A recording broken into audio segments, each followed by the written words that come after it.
O futebol sempre foi muito mais do que apenas um esporte. Em alguns momentos da história, ele foi usado como propaganda, como ferramenta política, como demonstração de poder. E talvez nenhum exemplo seja tão marcante quanto as Copas do Mundo de 1934 e 1938. Em pleno crescimento do fascismo europeu, Benito Mussolini enxergou no futebol uma oportunidade perfeita. Não bastava governar a Itália. Era preciso convencer o mundo de que o regime fascista representava força, disciplina e superioridade. E para isso, vencer a Copa do Mundo se tornou uma prioridade nacional. A Itália de Mussolini. Em 1922, Benito Mussolini chegou ao poder após a Marcha sobre Roma. Pouco tempo depois, a democracia italiana praticamente deixou de existir. O país passou a ser controlado pelo Partido Fascista. A imprensa era censurada. Os opositores eram perseguidos. A propaganda estava presente em praticamente todos os aspectos da vida italiana. Mas Mussolini entendia algo que poucos políticos da época percebiam.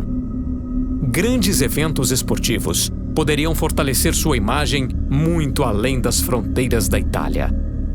Em 1932, a Itália foi escolhida para sediar a segunda Copa do Mundo da FIFA. Para Mussolini, aquele torneio era muito mais do que futebol. Era uma oportunidade para mostrar ao planeta inteiro a força do regime fascista. Estádios foram modernizados. Bandeiras fascistas ocupavam as arquibancadas. Cerimônias exaltavam o governo italiano. Cada partida se transformava em um espetáculo político. A pressão pela vitória. Existe uma frase frequentemente atribuída a Mussolini: a Itália deve vencer. Embora historiadores debatam se essas palavras foram realmente ditas, não há dúvidas de que havia enorme pressão sobre jogadores, dirigentes e arbitragem. O fracasso simplesmente não era considerado uma opção. As polêmicas da Copa. Conforme o torneio avançava, as decisões da arbitragem passaram a gerar enormes discussões. Em partidas decisivas, diversos lances favoreceram a seleção italiana. O jogo contra a Espanha nas quartas de final foi especialmente controverso.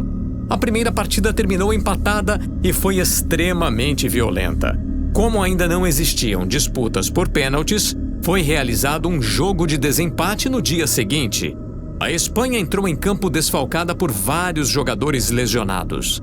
A Itália venceu por 1-0 em uma partida marcada por faltas duras e decisões contestadas. Até hoje, muitos historiadores discutem se houve interferência política nas arbitragens. Não existe prova definitiva de manipulação direta, mas as circunstâncias da competição continuam sendo motivo de debate. A Itália é campeã. Na final, a Itália derrotou a Tchecoslováquia por 2-1 na prorrogação. O país inteiro comemorava, mas quem mais comemorava era Mussolini. Os jornais ligados ao governo transformaram o título em uma demonstração da suposta superioridade fascista. O futebol havia se tornado propaganda de Estado. 4 anos depois, em 1938, o cenário europeu era ainda mais preocupante. Adolf Hitler já governava a Alemanha. A Guerra Civil Espanhola estava em andamento.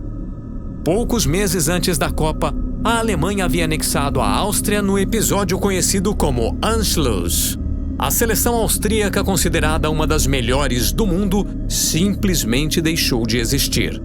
Alguns jogadores passaram a representar a Alemanha. Outros recusaram. A Copa foi disputada na França, mas o clima era completamente diferente. Em vários jogos, a seleção italiana entrou em campo utilizando o uniforme preto, a cor oficial das chamadas camisas negras, grupo paramilitar ligado ao fascismo. Antes das partidas, os jogadores faziam a saudação fascista. Em alguns estádios, foram recebidos por intensas vaias do público francês. O segundo título. Mesmo em meio à tensão política, a Itália voltou a conquistar a Copa do Mundo. Na final, derrotou a Hungria por 4-2. Era o segundo título consecutivo. Para Mussolini, mais uma vitória propagandística. O fim de uma era. Pouco menos de um ano depois, a Alemanha invadiria a Polônia. Começava a Segunda Guerra Mundial. As Copas de 1942 e 1946 seriam canceladas.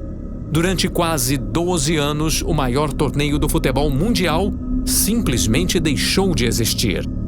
Muitos jogadores que haviam participado da Copa acabariam servindo nos exércitos de seus países.